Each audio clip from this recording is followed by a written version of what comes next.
Hello students, welcome back to Sapphire Blue Chem Spark. இன்னைக்கு செஷன்ல நாம structure of atom அதுல இருந்து போர்ஸ் ஆட்டம் மாடல் பத்தி டிஸ்கஸ் பண்ண போறோம். ஸோ போர்ஸ் ஆட்டம் மாடல் இதை லீட் பண்றதுக்கான டூ இம்பார்ட்டன்ட் டெவலப்மெண்ட்ஸும் பார்த்தோம். அது dual nature of electromagnetic radiation and atomic spectra. So இதை பேஸ் பண்ணி நாம இப்போ போர்ஸோட ஆட்டம் மாடல் பத்தி டிஸ்கஸ் பண்ணலாம். So according to Bohr's atom model, ஆட்டம்ல இருக்கக்கூடிய எலக்ட்ரான்ஸ் நியூக்ளியஸை சுத்தி கான்சென்ட்ரிக் சர்க்குலர் பாத்ல ரிவால்வ் ஆகுதுன்னு சொல்றாரு. அந்த கான்சென்ட்ரிக் சர்க்குலர் பாத்துக்கு அவரு ஆர்பிட் அப்படின்ற பேர் கொடுக்கிறாரு. ஆர்பிட்னும் சொல்லலாம், ஸ்டேஷனரி ஸ்டேட்ஸ்னும் சொல்லலாம், எனர்ஜி ஸ்டேட்ஸ்னும் சொல்லலாம், அல்லது ஷெல்ஸ் அப்படின்னும் சொல்லலாம். ஓகே, இங்க ஒரு ஆட்டம் எடுத்துக்கிற போது இவர் ஹைட்ரஜன் ஆட்டம்க்கு தான் எல்லா பாஸ்லேட்ஸும் ப்ரப்போஸ் பண்ணாரு. பட் ஹைட்ரஜன் ஆட்டம் இல்லாம வேற ஏதாவது நம்ம எலமெண்ட்டை கன்சிடர் பண்ணோம்னா அங்க கண்டிப்பா அந்த எலமெண்டோட அட்டாமிக் நம்பர் வேரி ஆகும். அட்டாமிக் நம்பர் வேரி ஆனதுன்னா அந்த எலக்ட்ரான் டிஸ்ட்ரிபியூட் ஆகக்கூடிய ஷெல்ஸும் வேரி ஆகும். அப்போ நம்பர் ஆஃப் ஷெல்ஸ் இன்க்ரீஸ் ஆகிற போது அந்த ஷெல்ஸை நாம ஒரு பர்டிகுலர் லெட்டர்ஸால டெசிக்னேட் பண்ணணும். ஸோ அதனால ஃபர்ஸ்ட் ஷெல்லா இருந்தா அது கே ஷெல், செகண்ட் ஷெல்னா L shell, third shell M shell, fourth shell N shell அப்படின்னு சொல்லி எனர்ஜி ஸ்டேட்டை டெசிக்னேட் பண்ணுவாங்க. இங்க ஆக்சுவலா எனர்ஜி ஸ்டேட்டை 1 2 3 4ன்னு எடுத்துட்டு போறோம். இந்த 1 2 3 4 அப்படின்ற நம்பரை என் அப்படின்ற லெட்டர்ல கொடுப்போம். That N is nothing but principal quantum number. அடுத்த பாயிண்ட் பாத்தீங்கன்னா, இந்த எலக்ட்ரான் ஒரு பர்டிகுலர் எனர்ஜி ஸ்டேட்ல இருக்கிற வரைக்கும் தன்னுடைய எனர்ஜியை ரேடியேட் பண்ணாது. So as far as the electron is residing in its own energy state, it won't emit energy. அதே சமயம் இந்த எலக்ட்ரான் அதனுடைய கிரவுண்ட் ஸ்டேட், அதனுடைய எனர்ஜி ஸ்டேட்ல இருந்து ஹையர் எனர்ஜி ஸ்டேட்டுக்கு போகணும்னா it has to absorb energy. So அதனால எலக்ட்ரான் லோயர் எனர்ஜியில இருந்து ஹையர் எனர்ஜிக்கு போகலாம். At the same time higher எனர்ஜில இருந்து when it returns back to its own energy state, அப்ப என்ன பண்ணும்? அப்சார்ப் பண்ண எனர்ஜியை ரேடியேட் பண்ணும், எமிட் பண்ணும். ஸோ இப்போ எனர்ஜி ஆஃப் த எலக்ட்ரான் அதனுடைய ஸ்டேட்ல இருக்கிற போது E1 இருக்கட்டும், அத ஹையர் ஸ்டேட்டோட எனர்ஜியை E2ன்னு எடுத்துப்போம். இப்ப E2ல இருந்து எலக்ட்ரான் E1க்கு ரிட்டர்ன் வர்ற போது the difference in energy by Planck's constant is said to be Bohr's frequency ன்னு சொல்லலாம். That is nu equal to del E by H. Del E is the difference in energy state of the ground and the excited state, and H is the Planck's constant. இதை நாம Bohr frequency ன்னு சொல்லுவோம். Then electron circular pathல revolve பண்ற போது that experiences the angular momentum. So ஒரு electron circular pathல revolve ஆகுதுன்னா அங்க அவங்களுக்கு angular momentum இருக்கும். இந்த angular momentum of the electron in its stationary state is given by the integral multiples of h by 2 pi. இங்க h by 2 பைன்றது ஒரு constant, integral multiple அப்படின்றது electron எந்த எனர்ஜி ஸ்டேட்ல இருக்கோ அதனுடைய கரஸ்பாண்டிங் என் வேல்யூவை எடுத்திருக்கும். ஸோ ஆங்குலர் மொமெண்டம்ன்றத MBRன்னு சொல்லுவோம். That MBR is equal to NH by 2 பைன்னு கிடைக்கும். ஸோ இங்க ஆர்னு சொல்ற போது that becomes the radius of the ஆர்பிட்டா இருக்கும். So let us discuss Bohr's atom model one by one. The first point, already as I said, electrons revolve around the nucleus in concentric circular path. It is called orbit அல்லது shells அல்லது energy ஸ்டேட்னு சொல்றோம். இந்த energy state நியூக்ளியஸ்ல இருந்து ஒரு particular டிஸ்டன்ஸ்ல இருக்கும். First நியூக்ளியஸ்க்கு அடுத்து இருக்கக்கூடிய இம்மிடியட் ஆர்பிட்டை தான் நம்ம ஃபர்ஸ்ட் ஆர்பிட்னு சொல்றோம். அதுல இருந்து சக்சசிவா அந்த ஆர்பிட் இன்க்ரீஸ் ஆகுற போது ஆர்பிட்டை 1 2 3 4ன்னு நேம் பண்றோம். So here we can say n equal to 1 2 3 4ன்னு சொல்லலாம். ஸோ அந்த ஷெல்ஸை KLMN அப்படின்ற லெட்டர்ஸாலையும் நாம டெசிக்னேட் பண்ணலாம். ஓகே, இப்போ இந்த எலக்ட்ரான் அந்த ஸ்டேஷனரி ஆர்பிட்ல சுத்தி வர்ற போது it does not emit R it does not radiate energy. So electron எனர்ஜியை ரேடியேட் பண்ணலைன்னா அப்போ எனர்ஜி ஆஃப் த எலக்ட்ரான் அந்த பர்டிகுலர் எனர்ஜி ஸ்டேட்ல கான்ஸ்டன்டா இருக்கும். அடுத்தது the angular momentum of the revolving electron in the stationary energy state is given by integral multiples of h by 2 pi னு சொன்னோம். இங்க angular momentum is given by mvr. so mvr equal to integral multiple அப்படின்றத நாம n அப்படின்னு எடுத்துக்கிறோம். அப்ப n h by 2 pi னு கிடைக்கும். therefore the angular momentum of the electron is given by mvr equal to nh by 2 pi, where m is mass of the electron, v velocity of the electron, r radius of the stationary state, and h is the Planck's constant. n, this value is nothing but the energy state. அப்ப n value 1 2 3 4 எந்த orbit எந்த stationary ஸ்டேட்ல இருக்கோ அந்த stationary ஸ்டேட்டோட corresponding வேல்யூவா நமக்கு n இருக்கும். Okay, அடுத்தது பாத்தீங்கன்னா the energy goes on increasing. so atomic number increase ஆக energy goes on increasing னு சொல்லலாம். ஓகே, இப்ப நாம இந்த எனர்ஜின்றது அப்சார்ப்ட் எமிட்டட் எனர்ஜியோட டிஃபரன்சஸா இருந்ததுன்னு சொன்னா then the difference in energies of two stationary state is given by nu equal to del E by h. இததான் நாம என்ன சொல்றோம், எலக்ட்ரான் அதனுடைய கிரவுண்ட் ஸ்டேட்ல இருந்து எக்ஸைட்டட் ஸ்டேட்டுக்கு போற போது it absorbs a particular wavelength of அல்லது frequency of radiation. then இப்ப ஹையர் ஸ்டேட்ல இருந்து எலக்ட்ரான் லோயர் ஸ்டேட்டுக்கு வரணும். அப்ப எவ்வளோ எனர்ஜி அதை அப்சார்ப் பண்ணதோ அதை எமிட் பண்ணும். அப்ப இந்த டூ டிஃபரண்ட் எனர்ஜி ஸ்டேட்ஸுக்கு இடையில இருக்கக்கூடிய energy difference is given by நியூன்னு எடுத்துக்கலாம். நமக்கு என்ன தெரியும், E equal to h நியூன்னு தெரியும். இப்ப இந்த ஈன்றது ஆக்சுவலா டூ டிஃபரண்ட் ஸ்டேட்ஸுக்கு போற போது தட் மேக்ஸ் E1 E2. நாம இப்ப frequency of radiation தான் கண்டுபிடிக்கிறோம். so E equal to h nu. இப்ப டூ டிஃபரண்ட் எனர்ஜி ஸ்டேட்ல எடுத்துக்கிறப்போ we will have E1 E2. அப்போ ஹையர் எனர்ஜி ஸ்டேட்டுக்கும் லோயர் எனர்ஜி ஸ்டேட்டுக்கும் இடையில இருக்கக்கூடிய டிஃபரன்ஸ் டிவைடட் பை h னு வந்துரும். ஏன்னா இந்த ரிலேஷனை நாம எப்படி எழுதலாம், nu equal to E by h னு வந்துரும். அப்போ ஈன்றது நமக்கு டிஃபரன்ஸ் இன் எனர்ஜி, அப்ப del E by h னு கிடைச்சிரும். this is called Bohr's frequency. Okay, இப்போ ரேடியஸ் ஆஃப் போர்ஸ் ஆர்பிட் பார்த்தோம்னு சொன்னா ஒரு எலக்ட்ரான் பர்டிகுலர் ஸ்டேஷனரி ஸ்டேட்ல ரிவால்வ் ஆகுற போது அங்க அந்த எலக்ட்ரானுக்கும் அந்த நியூக்ளியஸுக்கும் இடையில கூலும்பிக் ஃபோர்சஸ் ஆஃப் அட்ராக்ஷன் இருக்கும். இந்த கூலும்பிக் ஃபோர்சஸ் ஆஃப் அட்ராக்ஷன் அதனுடைய சென்ட்ரிஃபியூகல் ஃபோர்ஸுக்கு ஈக்குவலா இருக்கும். கூலும்பிக் forces ZE square by R square னு கொடுத்தோம்னா the centrifugal force is given by mv square by R. so இந்த ரெண்டு ரிலேஷனையும் நாம ஈக்குவேட் பண்றோம். அப்ப R square R கேன்சல் ஆயிடும். we will get ZE square by R equal to mv square னு கிடைக்கும். so we are going to find what is R. அப்ப R equal to ZE square divided by mv square னு வந்துரும்.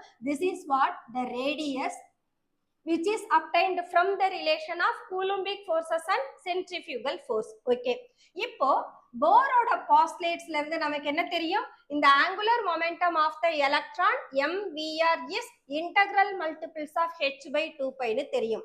அப்ப இந்த ரிலேஷன்ல இருந்து நாம velocity calculate பண்ணலாம். therefore mvr equal to nh by 2 pi or v equal to nh divided by 2 pi mr னு கிடைச்சிரும். இப்ப இந்த v வேல்யூவை நாம ரேடியஸ்ல கொண்டு போய் சப்ஸ்டிடியூட் பண்ணோம்னா இந்த டினாமினேட்டர்ல v ஸ்கொயர் இருக்கு. அப்ப nh by 2 pi mr the whole square கிடைக்கும். இதை நீங்க சால்வ் பண்ணீங்கன்னா உங்களுக்கு n square h square divided by 4 pi square m z e square கிடைக்கும். ஒன்ஸ் அகைன் இந்த டினாமினேட்டர்ல நமக்கு r ஸ்கொயர் இருக்கு. நாம ஃபைண்ட் அவுட் பண்ண போறது r. so இந்த r ஸ்கொயர் இதை கேன்சல் பண்றதுனால நம்மளுடைய value r equal to n square h square divided by 4 pi square m z e ஸ்கொயர்னு கிடைக்கும். ஓகே, இங்க என்னன்றது the orbit அதனுடைய number, h the square of the Planck's constant, 4 constant, pi also constant, m mass of the electron, z எந்த எலமெண்ட்டுக்கு நாம radius calculate பண்ண போறோமோ அந்த எலமெண்டோட atomic number, e charge of the electron. Charge of the எலக்ட்ரானை நாம எங்க ஸ்கொயர்ல எடுத்திருக்கோம். So r equal to n square h square divided by 4 pi square m z E square.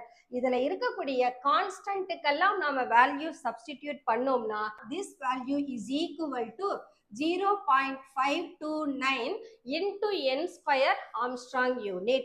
Here n square is nothing but the orbit principal quantum number. n equal to 1, 2, 3 அதை மீன் பண்ணும். So for hydrogen atom எடுத்துக்கிட்டோம்னா n equal to 1 ன்னு வந்துரும். அப்ப radius of hydrogen atom is equal to 0.529 Armstrong unit ன்னு கிடைக்கும். This value is said to be Bohr's radius. Okay. Suppose hydrogen like species இருக்காங்க, அப்ப என்ன ஆகும்னா the radius is equal to 0.529 n square divided by atomic number மாறும். This expression for other than hydrogen atom. For example, நம்ம helium எடுத்துக்கிட்டோம்னு சொன்னா heliumக்கு atomic number 2.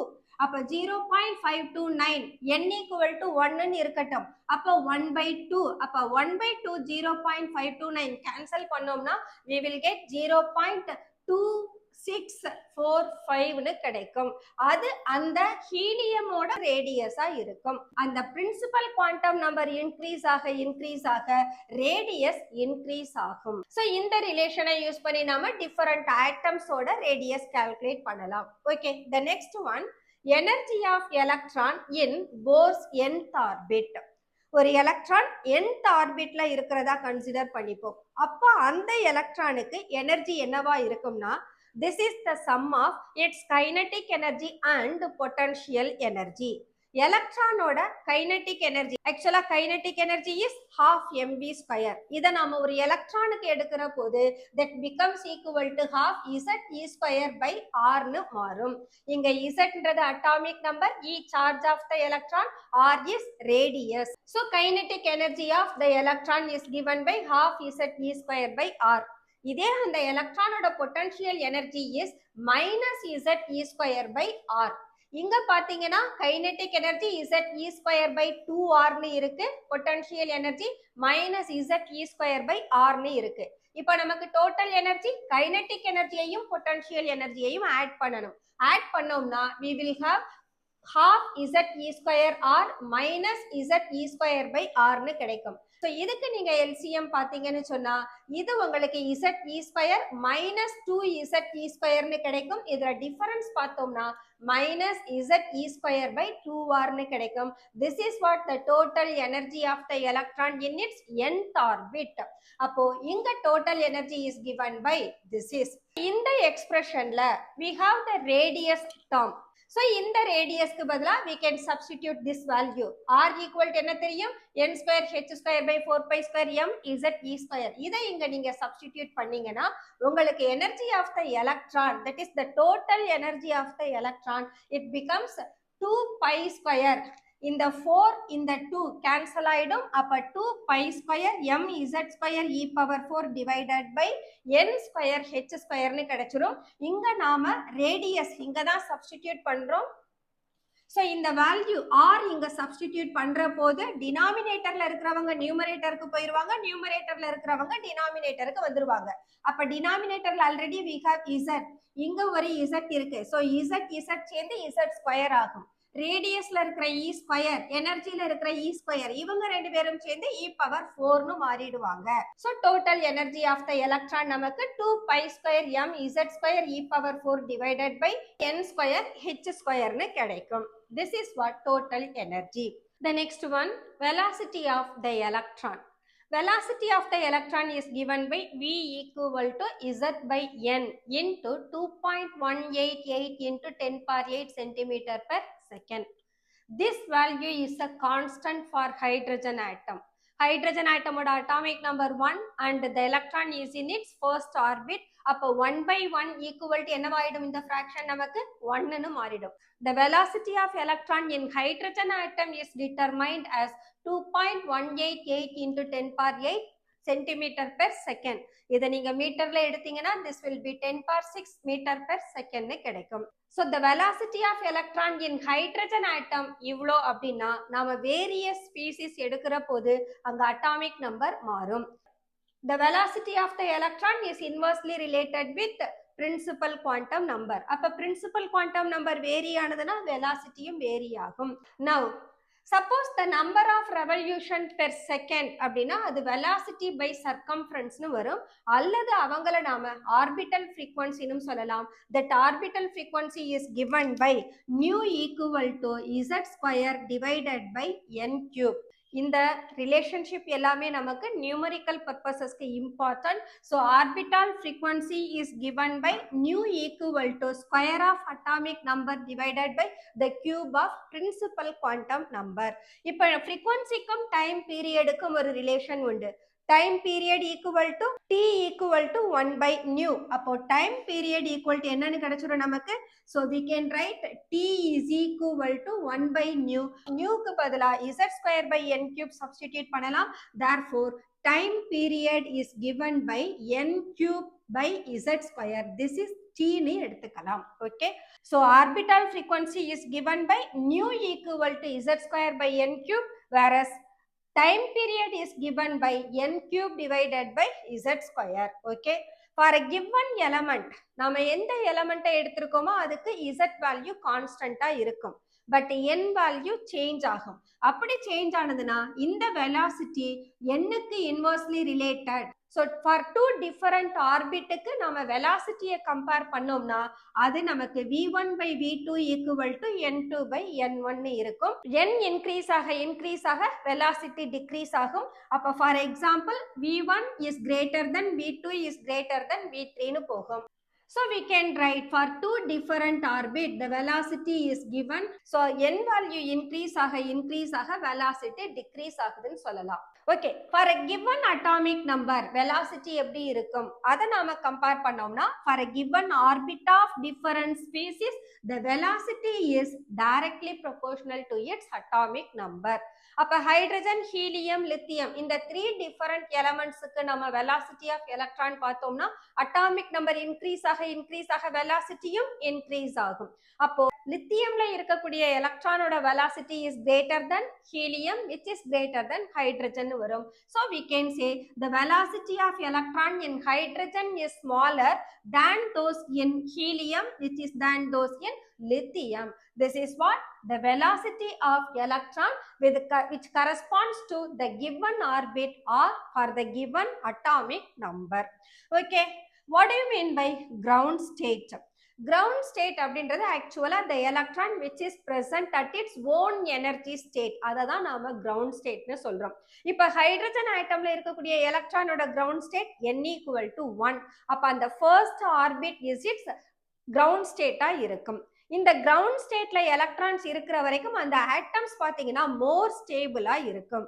இதே electron ground ஸ்டேட்ல இருந்து எக்ஸைட்டட் ஸ்டேட்டுக்கு போகுதுன்னு சொன்னா we know well where the electron absorbs suitable amount of energy. அப்ப அந்த எனர்ஜியை அப்சார்ப் பண்ணிட்டு ஹையர் ஸ்டேட்டுக்கு போகுது. அப்போ அதனுடைய ஃபர்ஸ்ட் ஸ்டேட் 1 அப்படின்னு எடுத்தோம்னா அது எக்ஸைட் ஆகக்கூடிய நெக்ஸ்ட் ஸ்டேட் 2னு இருக்கும். அப்ப n equal to 1 na, then the second state it becomes n plus 1 இருக்கும். That is said to be the first excited state. So இது போல எலக்ட்ரான் சக்சசிவா அடுத்த ஹையர் எனர்ஜி ஸ்டேட்டுக்கு எக்ஸைட் ஆகலாம். Here n1 is said to be its ground state. So the excited energy state must be greater than n1. So here we have the electron in its ground state. When it excites to the first energy state, the electron it goes here. அப்ப n equal to this is 1. அப்ப this is what the n plus 1. அப்போ இது first excited state. So இப்ப electron n equal to 3 போகுது. அப்ப நீங்க ground ஸ்டேட்ல இருந்து பாத்தீங்கன்னா இது ஃபர்ஸ்ட் எக்ஸைட்டட் ஸ்டேட், இது நமக்கு செகண்ட் எக்ஸைட்டட் ஸ்டேட்டா இருக்கும். சப்போஸ் எலக்ட்ரான் ஃபர்ஸ்ட் ஆர்பிட்ல இருந்து ஃபோர்த் ஆர்பிட்டுக்கு போனதுன்னா இடையில இருக்கக்கூடிய எக்ஸைட்டேஷன் பாருங்க. This is first excitation, this is second excitation, this maths third excitation. அப்ப எலக்ட்ரான் n equal to 4ல இருக்கிற போது அது தேர்ட் எக்ஸைட்டட் ஸ்டேட்ல இருக்குன்னு கண்டுபிடிக்கலாம். So this is just for understanding in which excited state the electron is present from its ground state. That's all, ground state and excited state. The next one, excitation potential. எக்ஸைட்டேஷன்னா electron ground ஸ்டேட்ல இருந்து excited ஸ்டேட்டுக்கு போறதுக்கு தேவைப்படுற பொட்டன்ஷியலை தான் நாம excitation பொட்டன்ஷியல்னு சொல்றோம். So the energy is required to excite electron from ground state to any excited state is known as excitation potential, and this excitation potential has a positive quantity. அதோட வேல்யூ நமக்கு பாசிட்டிவா இருக்கும். அப்ப எக்ஸைட்டேஷன் பொட்டன்ஷியல்ன்ற போது lower energy to higher energy. அப்ப எந்த higher எனர்ஜிக்கும் lower எனர்ஜிக்கும் இடையில இருக்கக்கூடிய டிஃபரன்ஸ் இன் எனர்ஜியை தான் நாம எக்ஸைட்டேஷன் பொட்டன்ஷியல்னு சொல்றோம். அப்ப EP1 equal to E2 minus E1. அப்ப இங்க எலக்ட்ரான் ஃபர்ஸ்ட் ஸ்டேட்ல இருந்து செகண்ட் ஸ்டேட்டுக்கு எக்ஸைட் ஆயிருக்கும்.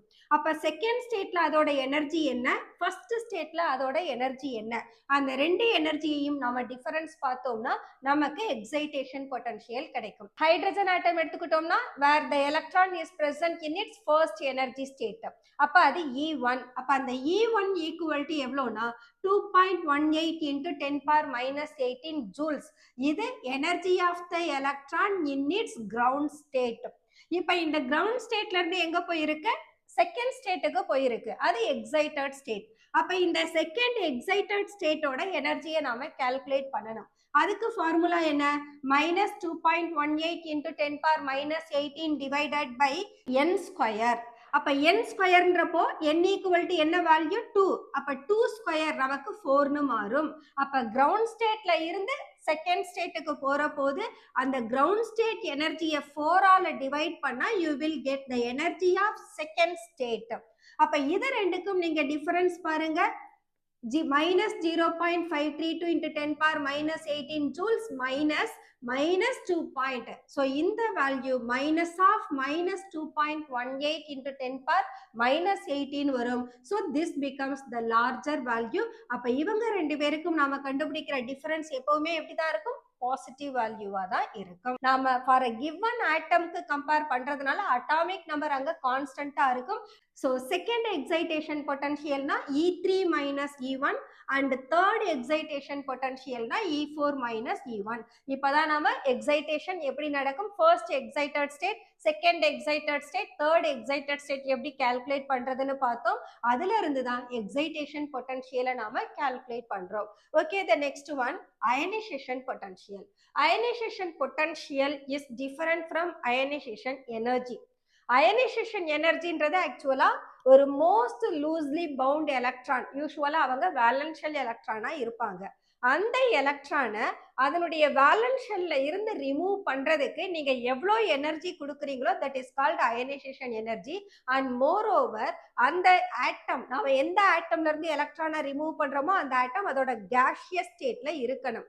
அப்ப அந்த எலக்ட்ரான் அதோட ஆர்பிட்ல இருந்து எடுத்துட்டோம்னு சொன்னா now that electron is out of the atom. அப்ப அந்த எலக்ட்ரானோட பொசிஷன் இப்போ இன்ஃபினிட்டின்னு ஆயிடும். அப்போ ஒரு எலக்ட்ரானை அதோட வேலன்ஸ் ஷெல்ல இருந்து இன்ஃபினிட்டிக்கு எடுத்துட்டு போறதுக்கு என்ன எனர்ஜியோ அதை தான் நாம அயனைசேஷன் எனர்ஜின்னு சொல்றோம். ஸோ ionization energy is given by E infinity minus En. Infinity ஆர்பிட்ல எனர்ஜி நமக்கு ஜீரோவா இருக்கும். அப்ப 0 மைனஸ் இது எந்த ஆர்பிட்ல இருந்து நீங்க அந்த எலக்ட்ரானை ரிமூவ் பண்றீங்களோ அந்த ஆர்பிட்டோட எனர்ஜியா இருக்கும். சப்போஸ் அந்த ஆட்டம்ல வேலன்ஸ் ஷெல் தேர்ட் ஷெல்லா இருந்ததுன்னா தென் இது எனர்ஜி ஆஃப் த தேர்ட் ஷெல்லா இருக்கும். அப்ப 0 minus energy of third shell எடுத்தீங்கன்னா அது நமக்கு என்னவா மாறும், அயனைசேஷன் எனர்ஜியா மாறும். இந்த nth ஆர்பிட்டோட எனர்ஜியை கால்குலேட் பண்றதுக்கான ஃபார்முலா எலக்ட்ரான் வோல்ட்ல கொடுத்திருக்கும். இதுக்கு மேல இருக்கிறவங்க ஜூல்ஸ்ல இருக்கு. This is in electron volt. So அந்த பர்டிகுலர் எனர்ஜி ஸ்டேட்டோட எனர்ஜியை கால்குலேட் பண்றதுக்கு formula -13.6 Z square by n square electron volt. Here Z is the atomic number, n is the orbit where the electron is present. அதுவும் பர்டிகுலரா நாம இங்க ionisation energy எடுக்கிறோம். அப்ப இந்த n கண்டிப்பா வேலன்ஸ் ஷெல்லா நமக்கு இருக்கணும். ஓகே, இப்போ அயனைசேஷன் எனர்ஜி கண்டுபிடிச்சிட்டோம். பட் நாம என்ன வேணும், நமக்கு அயனைசேஷன் பொட்டன்ஷியல் வேணும்.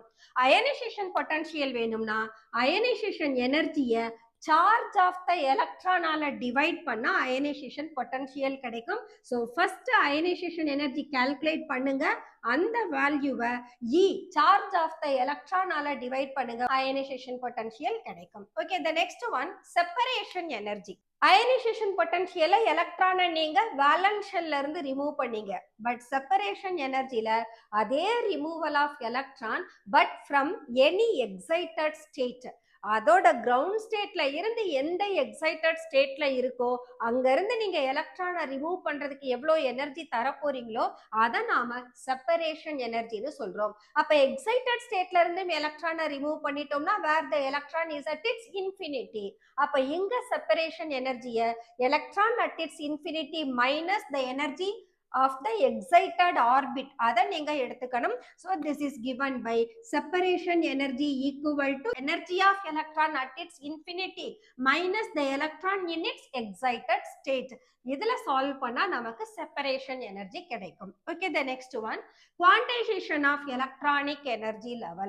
ஆக்சுவலா இது நாம எலக்ட்ரானோட எக்ஸைட்டட் ஸ்டேட்ல இருந்து தான் வர்றோம். ஒரு எலக்ட்ரான் அதோட கிரவுண்ட் ஸ்டேட்ல இருந்து அதனுடைய ஹையர் எனர்ஜி ஸ்டேட்டுக்கு எக்ஸைட் ஆகுற போது அந்த எனர்ஜி எப்படி குவான்டைஸ் ஆகுதுன்றதை தான் நாம எங்க கொடுத்திருக்கோம். So quantization of energy calculate பண்றதுக்கு once again En equal to minus 13.6 Z square by N square electron volt இதை தான் நாம எடுத்திருக்கோம். இப்போ இது நான் ஹைட்ரஜன் ஆட்டம்க்கு எடுத்திருக்கேன் அப்படின்னா where N equal to 1 ground state and Z equal to 1 இருக்கும். அப்ப கிரவுண்ட் ஸ்டேட்ல அந்த electron energy minus 13.6 electron volt.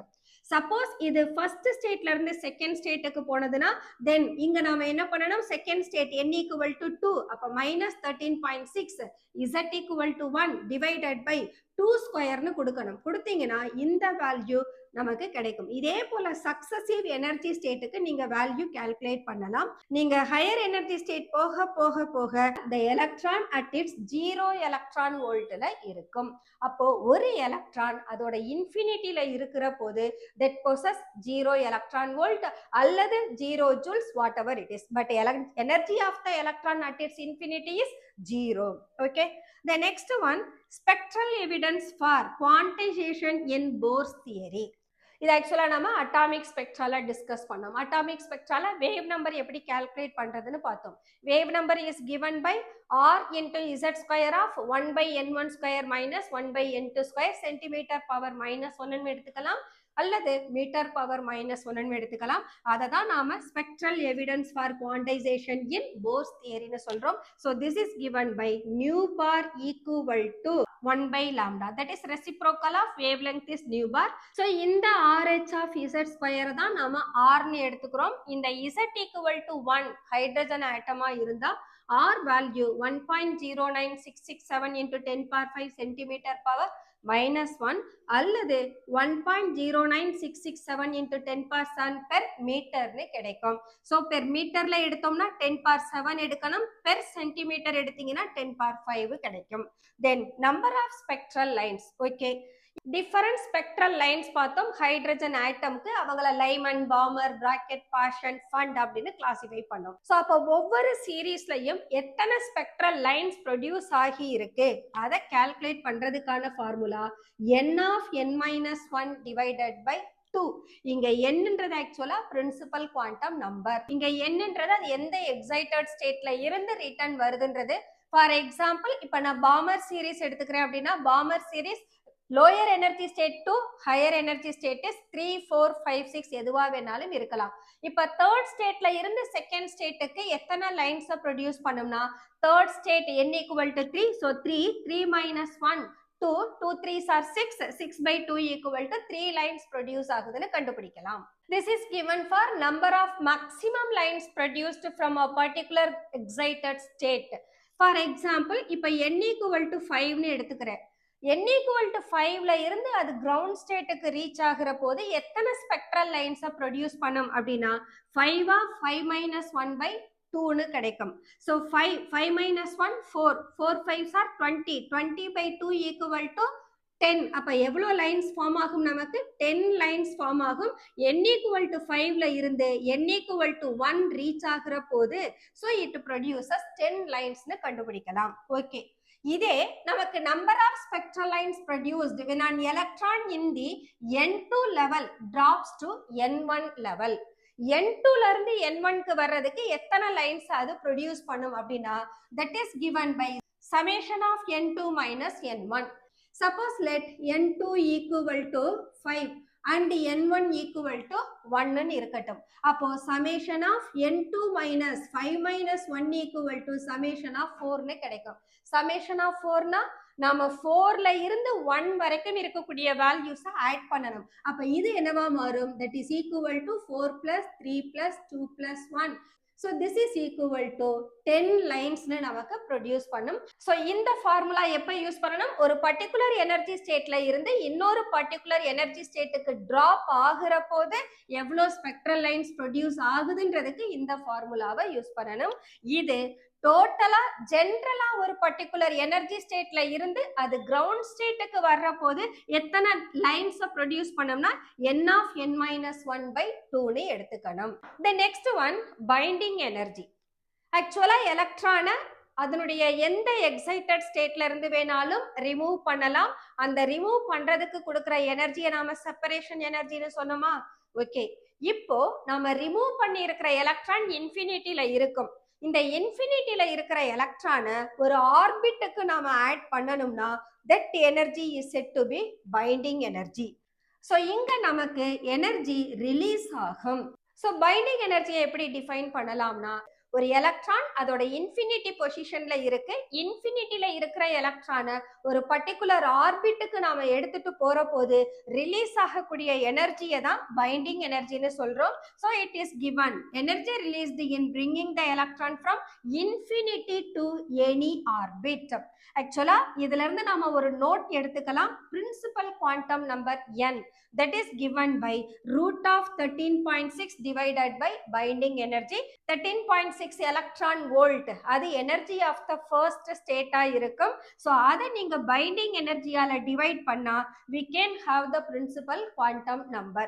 இது just ஒரு note. okay, the next one, நம்ம போர்ஸ் ஆட்டம் மாடல்ல போரோட ரேடியஸ் சொன்னோம், தென் எனர்ஜி கால்குலேட் பண்ணோம் அண்ட் வெலாசிட்டி கால்குலேட் பண்ணோம். இவங்களை ஒரு சம்மரைஸ் பண்ணி டேபிளா கொடுத்துருக்கோம். ரேடியஸ்ன்றது it is given by n square h square by 4 pi square m z e square. இப்போ நமக்கு வேரியபிள் யாருன்னா n and z, இவங்க மட்டும்தான் வேரியபிள். மற்றது எல்லாமே constant. Planck's constant, 4 pi, mass of electron, charge of electron, இவங்க எல்லாருமே நமக்கு கான்ஸ்டன்ட் ஆயிடுவாங்க. அப்ப வேரியபிள் மட்டும் எடுத்தோம்னா the radius of any orbit is given by n square by z into இந்த கான்ஸ்டன்ட் எல்லாம் நாம இதுல சப்ஸ்டிடியூட் பண்ணி சால்வ் பண்ணோம்னா இது நமக்கு 0.0529 ஆம்ஸ்ட்ராங் யூனிட்டா இருக்கும். so this constant is multiplied with n square by z. n equal to 1, z equal to 1 அப்படின்ற போது then it becomes 0.0529 ஆம்ஸ்ட்ராங் யூனிட்டா இருக்கும். அதை தான் நம்ம போர்ஸ் ரேடியஸ்னு சொல்லுவோம். இந்த வேல்யூவை நாம கான்ஸ்டன்டா எடுத்துக்கிட்டோம்னா அதை a0 அப்படின்னு சொல்லலாம். Okay, the next one, velocity.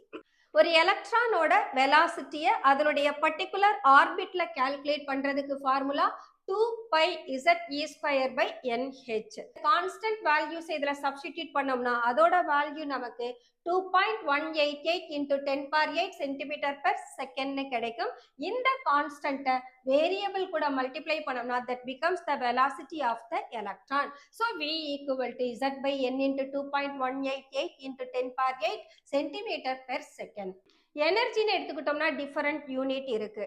Joules, calories, kilo joule, electron volt, erg, இந்த மாதிரி வேரியஸ் யூனிட்டை நாம எனர்ஜியை எக்ஸ்பிரஸ் பண்றதுக்கு யூஸ் பண்ணலாம். இங்க சில யூனிட் மட்டும் கொடுத்திருக்கேன். so energy of the orbit stationary state is given by 2 pi square m z square e power 4 divided by n square h square. so once again the variables are atomic number and the principal quantum number. so E equal to minus 2 pi square m z square e power 4 divided by n square h square. இந்த கான்ஸ்டன்ட்டை நாம substitute பண்ணி அதை electron வோல்ட்ல கொடுத்தோம்னா this is given by 13.6 electron volt per atom. இதே நீங்க values joule per ஆட்டம்ல கொடுத்தீங்கன்னா 2.18 into 10 power minus 18. இதே நீங்க ஜூல் பெர் மோல் கொடுத்தீங்கன்னா மோல்ன்ற போது நம்ம அவகேட்ரோ நம்பரை கன்சிடர் பண்ணணும். சோ அப்ப நீங்க 1312 அந்த கான்ஸ்டன்டால மல்டிப்ளை பண்ணணும். see that per mole அப்படின்ற போது we are taking the constant of 1312. அதே ஜூல் பெர் ஆட்டம்ன்ற போது the constant it becomes 2.18 into 10 power minus 18. then electron volt இருந்ததுன்னா that constant is 13.6 electron volt per atom னு இருக்கும்.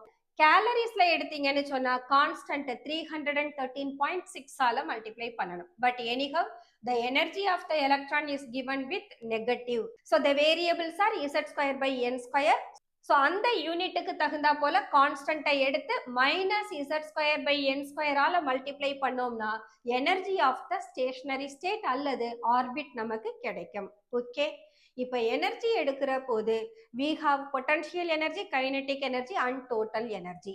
இப்பதான் நம்ம டோட்டல் எனர்ஜி எப்படி கால்குலேட் பண்றதுன்னு பார்த்தோம். டோட்டல் எனர்ஜி என்ன பண்ணோம், பொட்டன்ஷியல் எனர்ஜியையும் கைனடிக் எனர்ஜியையும் ஆட் பண்ணோம். ஆட் பண்ண போது நமக்கு minus Z E square by 2r கிடைச்சது. அதை தான் இங்க எழுதியிருக்கோம். Equal to Z E square by 2r. Potential energy is minus Z E square by R. இவங்க ரெண்டு பேரையும் ஆட் பண்ற போது total energy equal to minus Z E square by 2r கிடைச்சது. இப்போ இந்த கைனடிக் எனர்ஜியையும் டோட்டல் எனர்ஜியையும் நீங்க கம்பேர் பண்ணீங்கன்னா magnitude is same but the sign மட்டும் vary ஆகுது. so the total energy becomes equal to the negative of kinetic energy னு எடுத்துக்கலாம். so இப்போ potential energyயையும் total energyயையும் கம்பேர் பண்ணீங்கன்னா both of them are negative. அப்ப ரெண்டு நெகட்டிவ் சைனும் கேன்சல் ஆயிடும். அதே சமயம் z e square by r, z e square by r that is equal to potential energy. But யாரால மல்டிப்ளை பண்ணணும், ஒரு half ஆல மல்டிப்ளை பண்ணணும். அப்ப total energy is equal to the half of potential energy னு எடுத்துக்கலாம். தென் இந்த potential energy, kinetic energy and total energy அவங்களோட ரேஷியோ பார்த்தோம்னா EK equal to 1/2 is to இது -1 is to இவங்க -1/2. இதை நாம ஒரு சிம்பிள் ஹோல் நம்பரால மல்டிப்ளை பண்ணோம்னா we can have ஒரு 2 ஆல மல்டிப்ளை பண்ணுங்க. this becomes 1 is to -2 is to -1 னு கிடைச்சிரும். the ratio of kinetic energy, potential energy and the total energy is given by 1 is to -2 is to -1 னு இருக்கும்.